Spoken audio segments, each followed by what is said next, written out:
C'est bon, vous m'entendez là? Tous? Vous m'entendez bien ou pas? Non? J'ai pas l'impression qu'on m'entend beaucoup. Hein? Tu veux que je parle plus fort encore? Non, je sais pas. Approche le micro. Ouais, mais après, il est dans ma bouche en fait, ça va être. Oui, il est allumé, ouais. Ouais, sinon je prends l'autre. Ok. Ben, tout d'abord, je voulais remercier Tourentech parce que c'est l'année dernière, j'avais fait ma première en tant que speaker dans une conf et là, il me propose ma première keynote, donc merci beaucoup. Comme vous savez, ceux qui m'ont vu l'année dernière, en fait, j'étais chef d'orchestre et bah, je suis toujours chef d'orchestre en fait. Et je vais vous demander de chanter une chanson ce soir devant tout le monde en fait, parce que c'est l'anniversaire de quelqu'un en fait. Je vais pas vous refaire le même coup qu'à Toulouse pour certains en fait. Hein, Aurélie s'en souvient encore. Donc là, je vais vous demander de chanter joyeux anniversaire. Je vais faire 3, 4 et hop, tout le monde chante joyeux anniversaire pour Monsieur Florian. C'est parti. 3 et joyeux anniversaire, joyeux anniversaire, joyeux anniversaire Florian, joyeux anniversaire. Merci.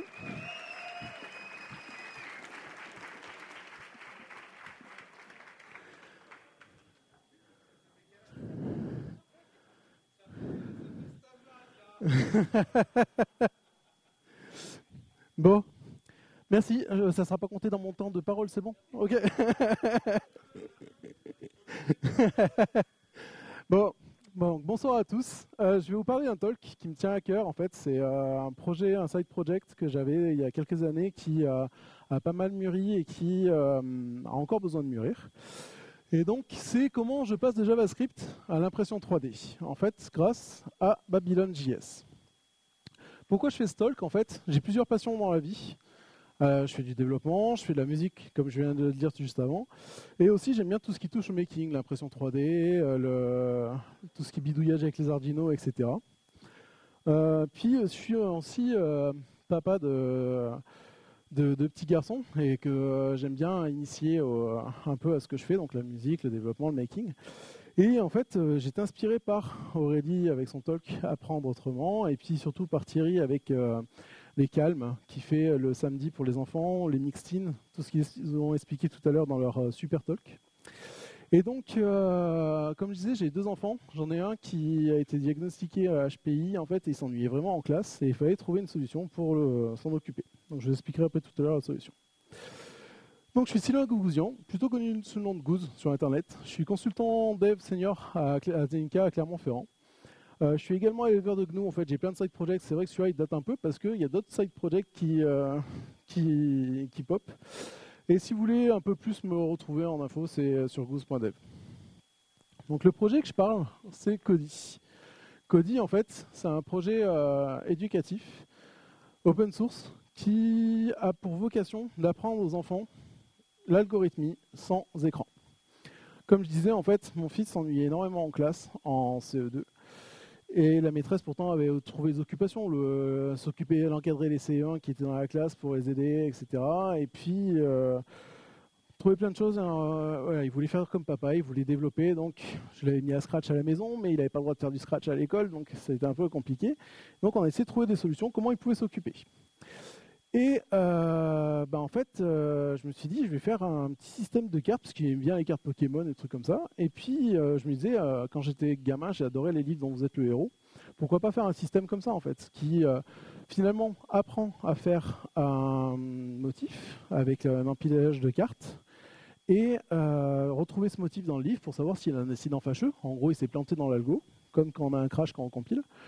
Ou, c'est cool, il continue l'histoire parce qu'il a trouvé le bon motif. Ok, faire des cartes papier, ça se déchire, ça prend l'eau, voilà, c'est un gamin, ça se froisse, donc pourquoi pas faire en impression 3D. Ok, mais bon, j'y connais pas grand-chose en conception 3D, c'est pas mon domaine.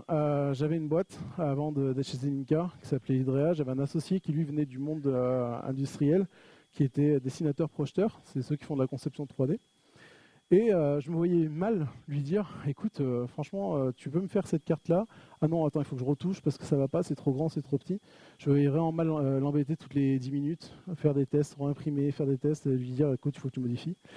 Et puis je voulais aussi automatiser un peu ça, en fait. Je voulais que quand je fais une carte perforée, ce que je vous montrerai après, dessiner le motif dessus. Je ne veux pas lui demander à chaque fois de redessiner le motif. Donc, voilà ce principe de Kodi. En fait, donc, il y a un site qui s'appelle codideck.fr. Alors, attendez, je vais me retourner, qui nous permet de voir à peu près à quoi ça correspond. Donc, en fait, Kodi, normalement, c'est un petit jeu de cartes comme ça qu'on peut trimballer facilement. Je voulais imprimer un peu plus grand pour que vous puissiez le voir. Donc, en fait, ce sont des cartes qui sont des cartes à trous, en fait, dans lesquelles on peut les assembler et ça donne des motifs. En fait, par exemple, celui-là, on voit un petit motif. Et donc, pour expliquer le projet, je me suis dit, je vais faire un site qui nous permet de dire, par exemple, on va s'imaginer une petite histoire. Donc, ça, c'est le deck. Le deck, c'est ce qui me permet de transporter et de pouvoir faire manipuler avec. L'histoire, en fait, c'est donc son petit texte qu'il avait. Tu es le héros de cette histoire. Tu te balades sur une île déserte. Il y a des palmiers, il y a des coquillages, il y a des crustacés. Tu t'imagines en tant que pirate et tu pars à une chasse au trésor. En fait, tu continues ton petite aventure. Tu te promènes à travers la jungle qui est sur l'île. Tu avances et tu tombes sur un coffre. Donc en fait, l'idée, c'est qu'il va retrouver les mots-clés qui vont correspondre à ces cartes. Donc il a le mot-clé héros. Donc il va poser la carte héros dans le deck. Il a le mot-clé avance. Il a le mot-clé coffre. Et puis il referme sa boîte. Donc là, il a un motif qui n'est pas super joli. L'idée, c'était qu'en fait, pour comprendre qu'en informatique, on peut avoir du langage interprété ou du langage compilé, en fait, on va retourner le deck pour voir le motif qui apparaît, qui est une sorte de petite tête avec 2 yeux et une bouche. Il va retrouver ce motif-là dans un bouquin et il va pouvoir continuer l'histoire. Donc c'était ça le principe de Codideck. Pardon. Hop. Et donc, excusez-moi, j'ai oublié de dire, ce que j'ai fait là pour la conception 3D, pour le présenter, j'avais fait ça avec Babylon.js. Donc si ça vous intéresse de participer, voilà l'URL du projet. C'est un projet que je veux qu'il soit éducatif aux enfants, donc voilà. Donc, c'est cool, j'ai le concept. Je ne vais pas imprimer des cartes en papier, je vais imprimer des cartes en physique, en impression 3D. Alors, ok, c'est cool, je vais imprimer en 3D. À la maison, comme je disais tout à l'heure, je suis passionné aussi par le making et j'ai une imprimante filament qui permet de générer ça. J'ai une imprimante résine aussi. Et donc, je voulais voir qu'est-ce qu'il y avait comme techno. Donc la première, en fait, c'est l'imprimante filament. L'imprimante filament, elle permet d'imprimer différents types de matériaux. Il y a le PLA, voire maintenant le PLA+, le TPU, le PETG, l'ABS. Le PLA, c'est fait avec l'amidon de maïs à la base. C'est peu nocif, c'est bien, c'est cool, c'est pas très cher. Ça permet de faire pas mal de choses, c'est un peu cassant, mais ça va. Le TPU, c'est des matières très flexibles en fait, c'est exactement les mêmes propriétés que le PLA. Sauf qu'elle est très... On peut faire des crocs avec, par exemple, si vous voulez imprimer des crocs. Vous pouvez imprimer des coques de téléphone, vous pouvez... voilà. Le PETG, ça va se rapprocher un peu plus de nos bouteilles en plastique. Et l'ABS, ça va se rapprocher un peu plus des pièces de Lego. Donc chaque filament a ses propriétés, ses caractéristiques. L'ABS, par exemple, va être très solide. Cependant, il va falloir une chambre parce que quand on chauffe le plastique, il a des vapeurs nocives. Donc c'est un peu compliqué à faire. Je trouvais que le PLA, c'est ce que j'avais comme bobine qu'on trouve le plus. Donc on va prendre le PLA. J'ai une imprimante aussi, comme je disais, SLA, l'imprimante résine. L'imprimante SLA, en fait, le principe, c'est on prend un écran de téléphone, une tablette ou un téléphone.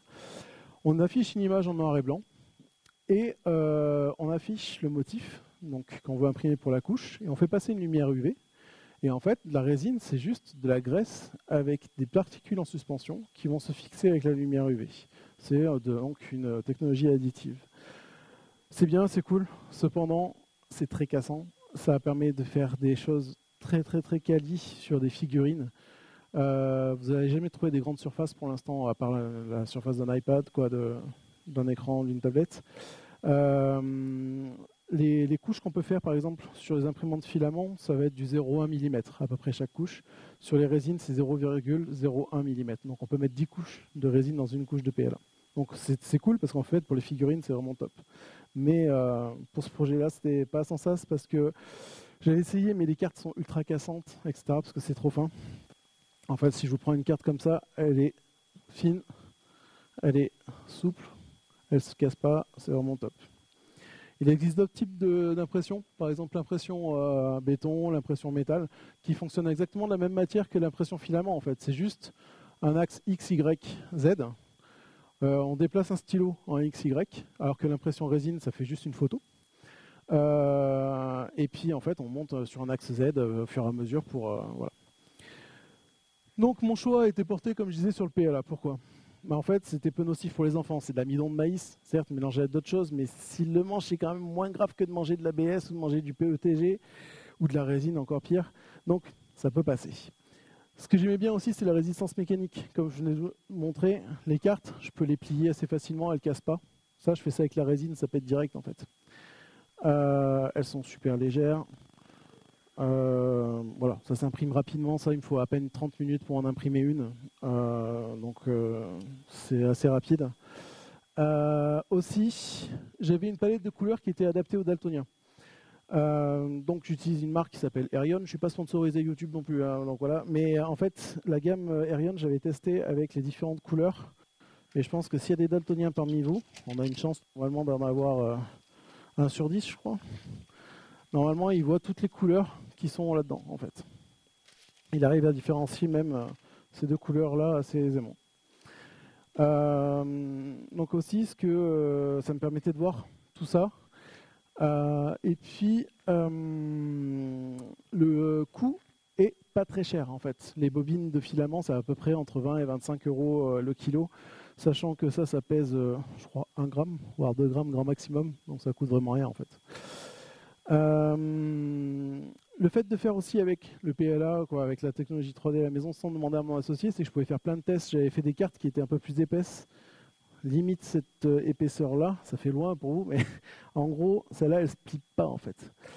Et sur les petits motifs, parce que j'avais donc mon second fils qui a 4 ans de moins que le grand, donc le grand a 11 ans maintenant quand j'ai commencé le projet, donc il était en CE2. Donc 4 ans de moins, l'autre il était en grande section, moyenne section, et il commençait déjà à s'amuser avec ça, sauf que lui, il commence à bien les péter les cartes. Et donc je voulais quand même quelque chose de solide. Cependant, lorsque j'ai empilé plus de 2-3 cartes, on voyait plus tous les motifs. Donc pareil, les allers-retours avec mon ancien associé, je le voyais mal lui dire, bah écoute non, tu me fais encore moins épais, etc. Voilà, je voulais automatiser un max et dépendre de pas grand monde. Donc voilà pourquoi je choisis le PLA. Comment ça marche une imprimante 3D finalement en fait ? On a un code, un langage qui s'appelle le G-code. Ça a été élaboré dans les années 60, il y a eu une norme ISO dans les années 80. Le G-code en fait c'est ce qui va permettre de piloter les machines. Typiquement, avant que je sois encore à ma boîte, je travaillais dans une start-up qui faisait du marquage laser pour la traçabilité. On a bossé pour un grand groupe qui bosse pour l'aviation et on avait des grandes machines qui permettaient de faire des découpes laser, etc. Et en fait, ces machines-là dataient depuis les années 80 et on communiquait en G-code dessus en fait. Donc le langage, il est stable depuis plus de 40 ans. Et comment ça fonctionne ? En fait, c'est très simple. Il y a une liste d'instructions, c'est du texte. Pour les imprimantes, on a rajouté un firmware qui s'appelle Marlin. C'est pour ça que ça commence par M, certaines lettres, qui vont permettre de contrôler différentes choses de la machine. Par exemple, la première instruction que vous voyez, c'est M140 pour AS60. C'est-à-dire qu'en fait, je veux que la température du bed, le bed, c'est le plateau sur lequel on va imprimer. En fait, on peut contrôler deux types de températures sur une imprimante 3D. On peut contrôler le plateau qui chauffe et la buse qui va permettre de fondre le plastique comme une mine de stylo. Donc 140, on lui dit OK, je veux que ta température elle soit à 60 degrés. Ensuite M105, en gros, tu checkes les températures.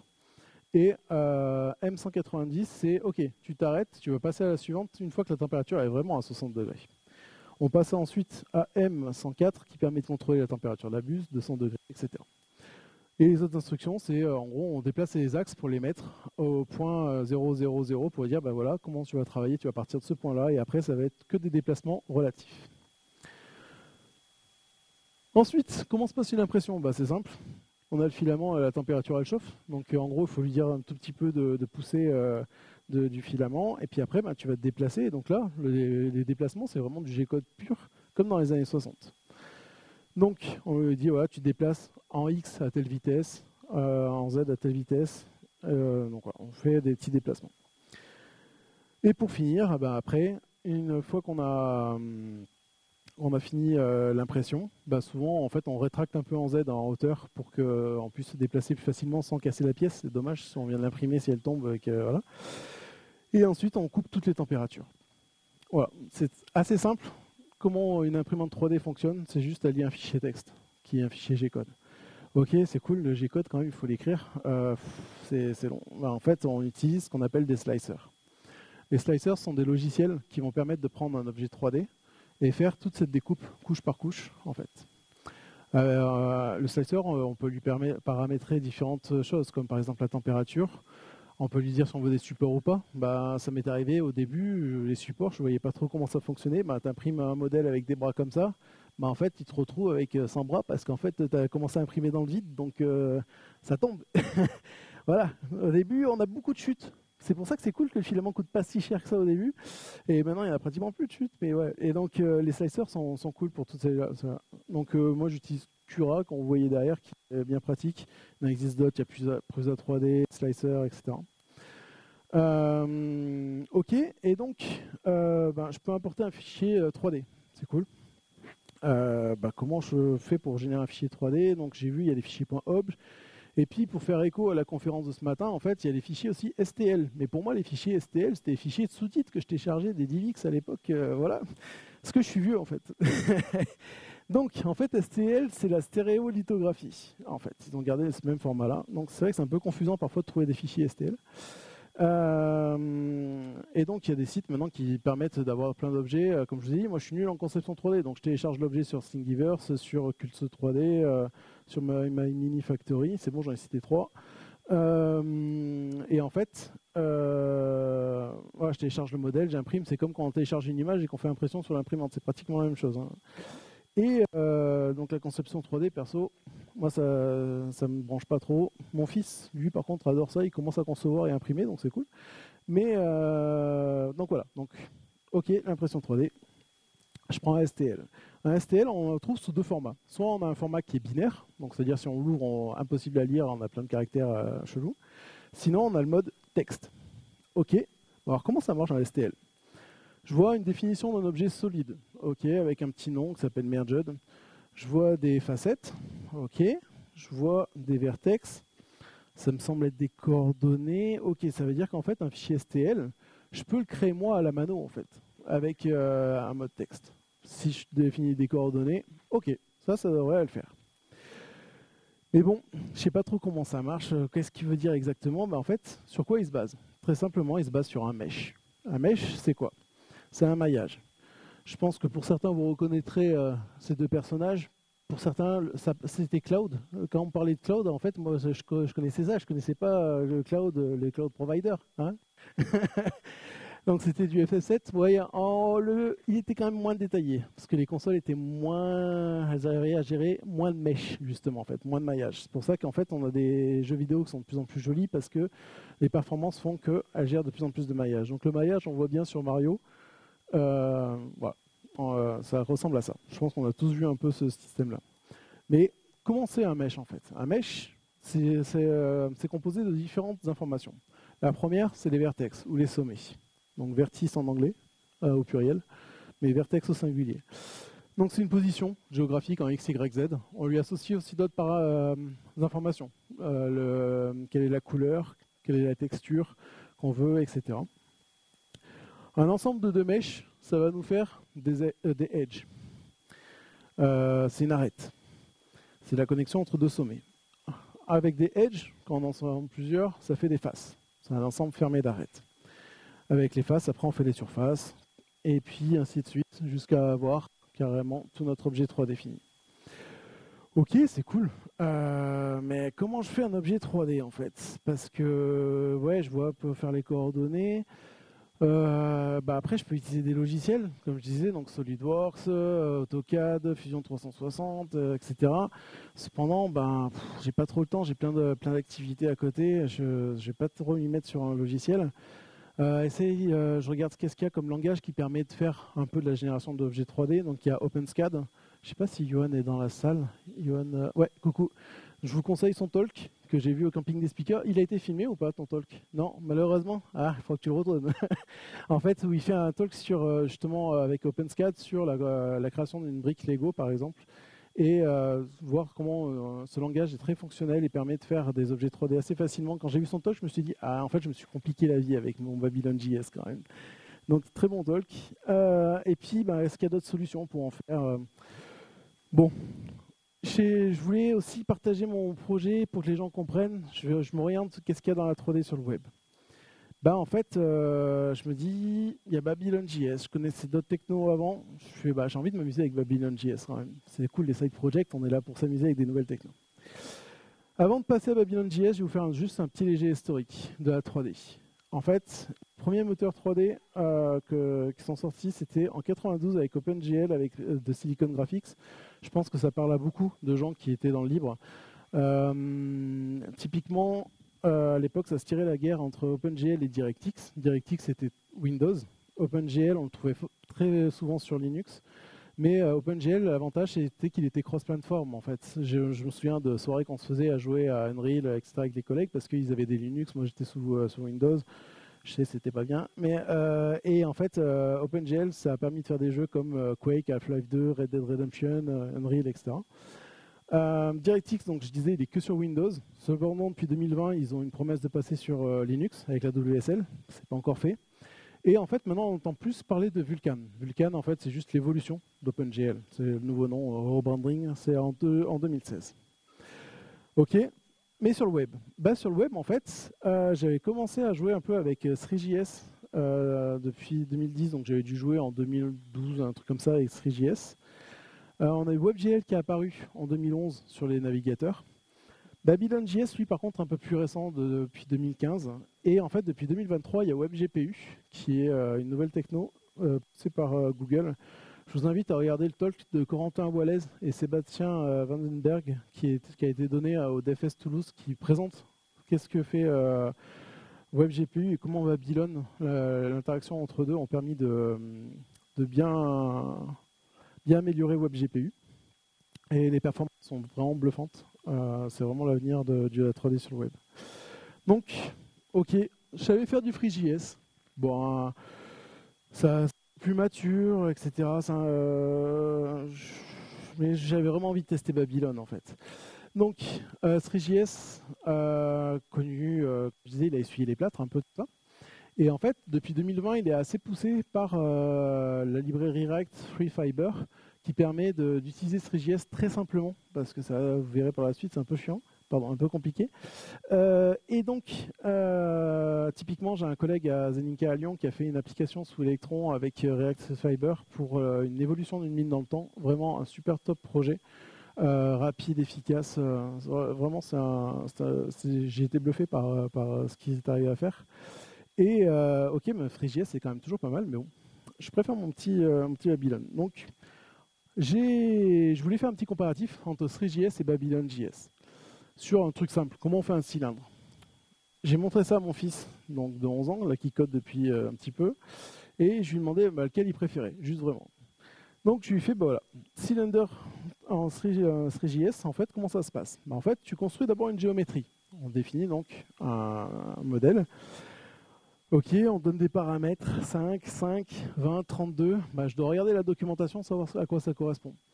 En fait, donc, le 5 correspond au radius top, donc le rayon en haut. L'autre 5 correspond au radius bottom, le rayon en bas. Ensuite, le 20 correspond à la hauteur. Et le 32, ça correspond au radial segment, c'est le nombre de vertex, en fait, finalement, pour définir mon cercle, en fait. Ok. Donc c'est bon, j'ai ma géométrie. Ensuite, dans la 3D, en fait, on a toujours du matériel, c'est-à-dire quelle est la matière qu'on va appliquer sur la face, sur le point, en fait, comme je disais tout à l'heure, pour notre objet, qui va lui permettre de définir quelle est la couleur qu'il va rendre, quelle est la couleur qu'il prend, etc.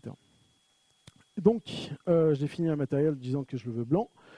Je définis ensuite mon cylindre, qui est un mesh, donc ça, le terme on le retrouve, en disant tu appliques telle géométrie, tu lui mets tel matériel, et ensuite ça, j'ajoute à la scène. La scène, vous verrez juste après, c'est ce qui va nous permettre de situer nos objets. Ok, mon Free.js, ça va, 4 lignes. Je prends Babylon.js. Donc, je définis toujours mon matériel, comme tout à l'heure, parce qu'ils sont indépendants. Donc le matériel, j'ai fini avec sur Babylon.js, vous verrez en fait tous les premiers paramètres des fonctions sont le nom de l'objet pour pouvoir le retrouver plus facilement. Donc je dis voilà, j'ai tel matériel qui va appartenir à telle scène. Sa couleur de diffusion, ça va être du blanc. Et puis je veux créer un cylindre. Donc j'ai une méthode qui me permet de créer un cylindre facilement, dans lequel je lui donne son petit nom, donc cylinder. Et puis en fait, j'ai un objet avec tous les paramètres. Donc hauteur 20. Diamètre, ok, bon, c'est juste différent par rapport à Babylon, par rapport à Three.js, on définit juste le diamètre à la place d'un rayon. Voilà, donc je trouve les paramètres assez facilement, il s'ajoute automatiquement à la scène, et puis je lui dis que son matériel, c'est celui que j'ai créé au-dessus. Ok, donc finalement, là en 2 lignes, un peu masqué, voilà. Alors, clairement, mon fils m'a dit, bah, ça c'est très simple, j'ai tous les paramètres en fait, ils sont tous écrits en fait. J'ai pas besoin d'aller voir la documentation, je définis tout simplement, c'est vraiment top. Donc l'avantage de Babylon.js quand même, c'est d'avoir un code lisible. Aussi, nativement, il est en TypeScript en fait. Donc pour ceux qui aiment tout ce qui est langage objet, c'est top. Ok, bon, on va passer à la pratique. Alors, tout d'abord, comment je fais pour faire mes cartes ou le petit modèle qu'on a vu tout à l'heure de Kodi Deck? Ben, en fait, on crée une scène. La scène, ça va être l'endroit dans lequel on va mettre tous nos objets. Donc, on crée un canvas. Le canvas, je pense que tout le monde connaît en HTML. C'est un objet qui va nous permettre de dessiner dedans, de manipuler tout ce qu'on veut dedans. Ensuite, on crée un engine pour Babylon qui va être le moteur 3D finalement.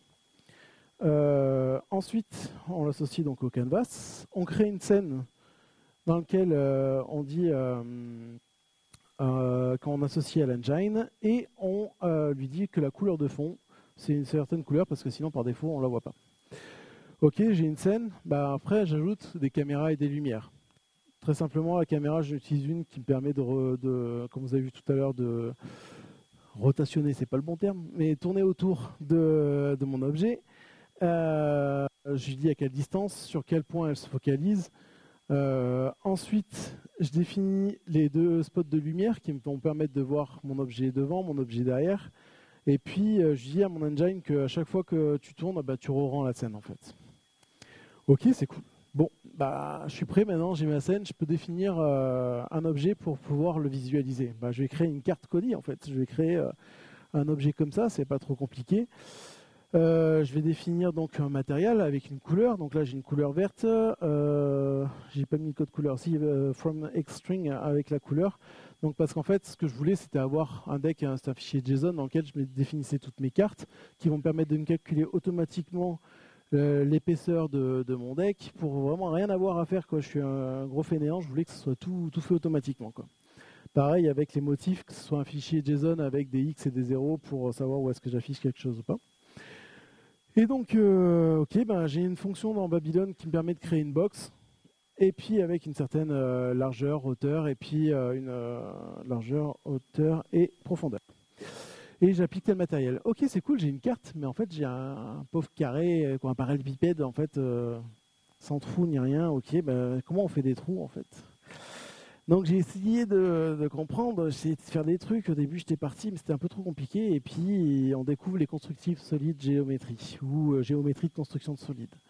En fait c'est quoi? C'est juste des opérations mathématiques qu'on a entre différents objets. Il n'y en a pas beaucoup, hein. Il n'y en a que 3. La première, c'est l'union ou l'addition. C'est-à-dire qu'on va prendre en considération un cube rouge et une sphère bleue. Et donc, l'idée, c'est de faire l'addition. Ben, en fait, comment le Babylon.js ou autres vont faire pour calculer ça? Ils vont prendre tous les sommets qui vont correspondre à l'intérieur à la jonction entre les deux. Ils ne vont pas les prendre en compte et ils vont faire que tous les autres sommets sont un seul et même objet. La différence, ben, c'est ça en fait, c'est je prends mon objet B qui va être ma sphère bleue, dans mon objet A, ok, ben, tous ceux qui sont à l'intérieur, je les enlève, et ceux qui vont me permettre de faire l'autre face de l'objet B, ça me permet de faire la soustraction. Comment ça fonctionne les abstractions? Ben, c'est l'inverse de la soustraction en quelque sorte. Ok, c'est cool, bah, je vais faire des petits trous alors. Alors, bah, en fait, si j'ai bien compris pour ça, bah, je vais faire une autre box, finalement, qui va prendre telle taille, la dimension d'un trou, je l'applique à tel endroit. Je fais une CSG qui est un substract pour enlever de la matière plutôt que de l'ajouter. Et puis, bah, je lui dis, bah, tu me fusionnes tout ça et ça me redonne mon nouvel objet. Et puis, tu peux me faire tous les trous comme ça. Ok, bah, c'est cool. Ma carte était donc prête. Et après, ben, j'ai pu ajouter du texte avec d'autres librairies, tout ça, et je faisais une addition au lieu de faire une soustraction.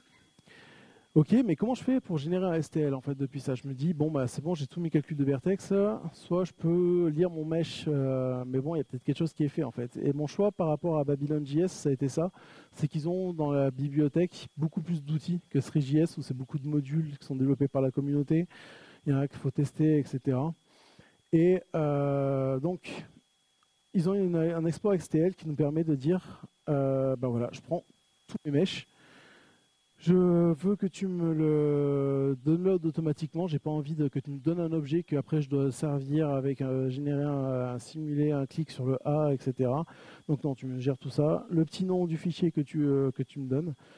Et résultat, j'avais, comme vous avez pu voir tout à l'heure, les boutons avec télécharger. Et j'avais mon STL que je mettais dans Cura, que je lançais dans mon impression. Et je pouvais faire des tests sans demander à mon associé toutes les 5 minutes. Toutes les 5 minutes, pardon. Toutes les demi-heures, une fois que j'ai fait la carte et que j'ai testé. Bah voilà. En gros, bah, il faut modifier tel paramètre. Pour conclure, pourquoi je choisis Babylon.js en fait? Pour la simplicité du code et puis que ça me permettait de présenter le projet plus facilement. Par rapport au CSG aussi, comme je disais, en fait, les CSG sur CJS, c'était un peu compliqué.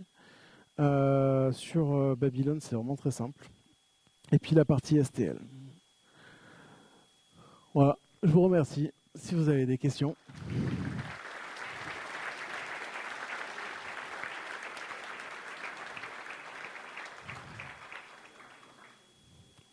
Oui.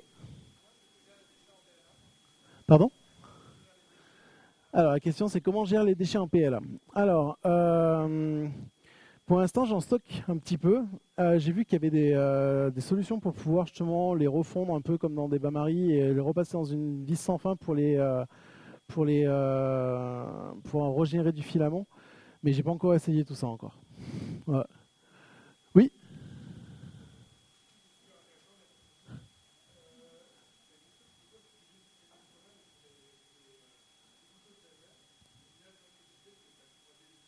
Mm.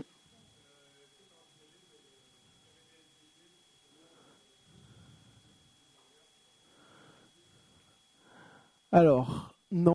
La question est, est-ce que j'avais déjà envisagé découpeuse laser pour découper du carton pour faire ce projet-là, en fait, en quelque sorte, ouais.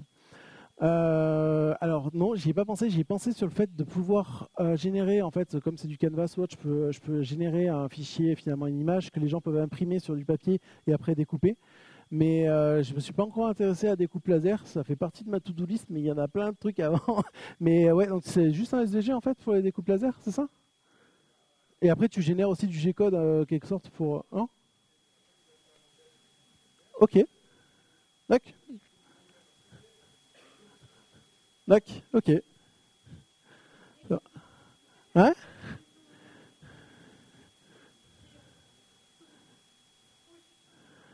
Ouais, ouais, ouais, il y a plein de trucs. Oui, la découpeuse laser, ouais, ouais. Oui, il y en a des Fab Labs. Ouais. Alors, oui, oui, alors après, je ne vous ai pas précisé, mais j'habite dans un petit village, petit village, c'est une petite ville en plein milieu de la Loire où il n'y a pas de Fab Lab. Le Fab Lab le plus proche, il est à 50-60 km, donc voilà. Ouais. Est-ce que vous avez d'autres questions? Non? Ok. Ben, merci pour tout.